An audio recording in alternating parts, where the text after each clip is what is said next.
इस वक्त हमारे साथ बातचीत के लिए मौलाना साजिद रशीदी हैं। सर, आपका एक जो बयान है वो बहुत ज्यादा जो है चर्चा का विषय बन गया है। उसको महिला विरोधी बयान कहा जा रहा है और आपत्तिजनक भी बताया जा रहा है। इस बयान को आप कैसे देख रहे हैं और एफआईआर भी दर्ज हुई है? देखिए, मेरा बयान कोई आपत्तिजनक नहीं है। मैं जिस समाज से आता हूं, जिस इलाके से आता हूं, वहां औरतों का सर पे पल्लू ना होना, उसको भी इस तरह के लफ्ज बोल देते हैं कि तू नंगी घूम रही है। ये कोई आपत्तिजनक बात नहीं है। आप इस चीज से समझिए कि उन्हीं के बराबर में बैठी हुई इकरा हसन जो एमपी भी हैं, उनको देखिए आप कैसे बैठी हुई हैं। क्योंकि हमारा समाज इस चीज को अलाउ नहीं करता। हमारा समाज नहीं मानता इस चीज को।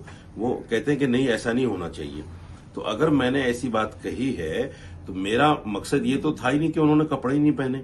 मेरा मकसद तो ये था कि जो मर्यादा उन्होंने भंग की है मस्जिद की, वो गलत है। दूसरी बात ये है कि उनसे खुद पूछिए, एक सवाल कीजिए और न्यूज 18 का कैमरा जाए वहां और पूछे उनसे कि आप जब मंदिर जाती हैं क्या आपके सर पे पल्लू होता है कि नहीं होता है? जब आप मंदिर में बिना सर पल्लू के नहीं जा सकती तो आप मस्जिद में कैसे आ गई? ये कैसे हिम्मत हो गई आपकी कि मस्जिद की मर्यादा को तार तार कर दिया आपने? तीसरी बात ये है, वो कहते हैं, अखिलेश यादव कहते हैं कि हम तो मस्जिद विजिट करने गए थे। विजिट का मतलब बैठकर चाय नाश्ता थोड़ा ही है। आप वहां मस्जिद को देखते और देखने के बाद फिर इमाम साहब का जो हुजरा है बराबर में, वहां बैठते। वो भी 5 स्टार से कम नहीं है। वहां बैठकर आप सियासी चर्चाएं करते, लेकिन आपने मस्जिद में बैठकर चाय नाश्ता भी किया है।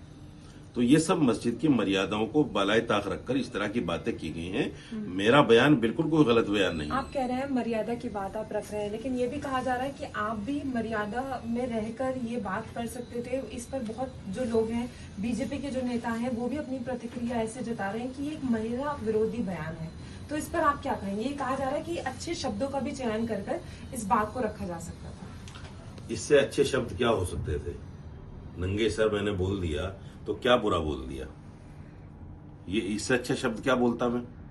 आपको लगता है कि अगर माफी की मांग रखी जाए तो क्या आप डिम्पल यादव से माफी मांगेंगे? नहीं, मैं जब माफी मांगूंगा जब डिम्पल यादव ये स्पष्टीकरण दे दें टीवी पर आकर कि मैं मंदिर में भी बिना पल्लू के, और जिस अवस्था में आप मस्जिद में बैठी हुई थी उसी अवस्था में मैं मंदिर में भी जाती हूँ। मतलब जब वो आपके जवाब का बयान देंगी तब जब वो बयान दे देंगी तो मैं ठीक है, फिर मैं माफी मांग लूंगा।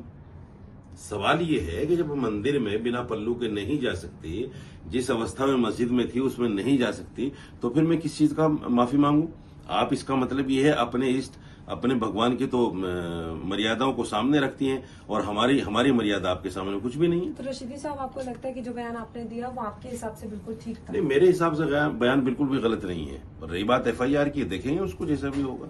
तो हम मौलाना रशीदी को सुन रहे हैं जो साफ तौर पे बता रहे हैं कि मेरा बयान मेरे हिसाब से बिल्कुल ठीक है, और अगर डिम्पल यादव मेरे सवालों का जवाब दे देती हैं और बता देती हैं तो उसके बाद अगर माफी की बात होगी तो मैं माफी भी मांग लूंगा।